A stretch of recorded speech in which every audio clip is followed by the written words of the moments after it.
মাই dear student, আৰু এটা নতুন ভিডিঅ'লৈ মই তোমালোকক সকলোকে স্বাগতম জনাইছোঁ। ছাত্ৰ-ছাত্ৰীসকল, এই ভিডিঅ'টোৰ জৰিয়তে আমি শিকিবলৈ গৈ আছোঁ ডিগ্ৰীৰ ওপৰত।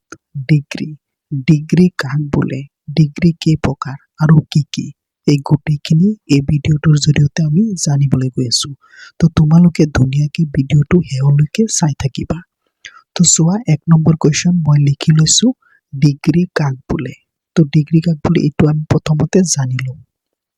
কোনো ব্যক্তিক বা বস্তুক আনৰ লগত বা আন বস্তুৰ লগত তুলনা, সমতুল্য বা অসমতুল্য কৰা বুজালে তাকে ডিগ্ৰী বোলে। মানে কোনো ব্যক্তিক হওক বা বস্তুক হওক আনৰ লগত বা আন বস্তুৰ লগত তুলনা কৰিলে, সমতুল্য বা অসমতুল্য যিকোনো তুলনা কৰিলে তাকে ডিগ্ৰী বুলি কোৱা হয়। তো চোৱা এতিয়া 2 নম্বৰ কুৱেশ্যন। 2 নম্বৰ কুৱেশ্যনটো হৈছে যে ডিগ্ৰী কেই প্ৰকাৰ আৰু কি কি। ডিগ্ৰী কেই প্ৰকাৰ আমি জানিলোঁ, ডিগ্ৰী কাক বোলে। তো এইবাৰ আমি জানিম ডিগ্ৰী কেই প্ৰকাৰ আৰু কি কি।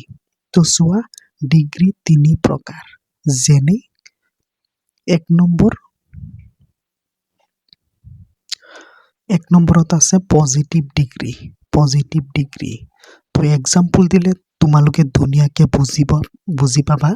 তো চোৱা এক্সাম্পলটো, no other boy in the class is as good as Ram. No other boy in the class is as good as Ram.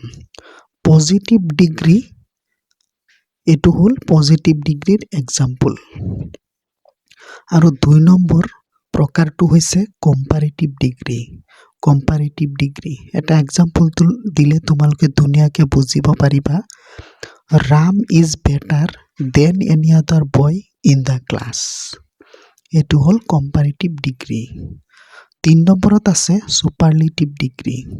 Example এটা, Ram is the best boy in the class. তো ডিগ্ৰীৰ কেই প্ৰকাৰ? ডিগ্ৰী হ'ল 3 প্ৰকাৰ। কি কি? পজিটিভ ডিগ্ৰী, কম্পাৰেটিভ ডিগ্ৰী আৰু ছুপাৰলেটিভ ডিগ্ৰী। ঠিক আছে, তো ডিগ্ৰী কি আৰু ডিগ্ৰী কেই প্ৰকাৰ এই ভিডিঅ'টোৰ জৰিয়তে আমি জানিব পাৰিলোঁ। তো এনেকুৱা ধৰণৰ ভিডিঅ' তোমালোকে চাবলৈ এই চেনেলটো ছাবস্ক্ৰাইব কৰি ৰাখিবা। ধন্যবাদ।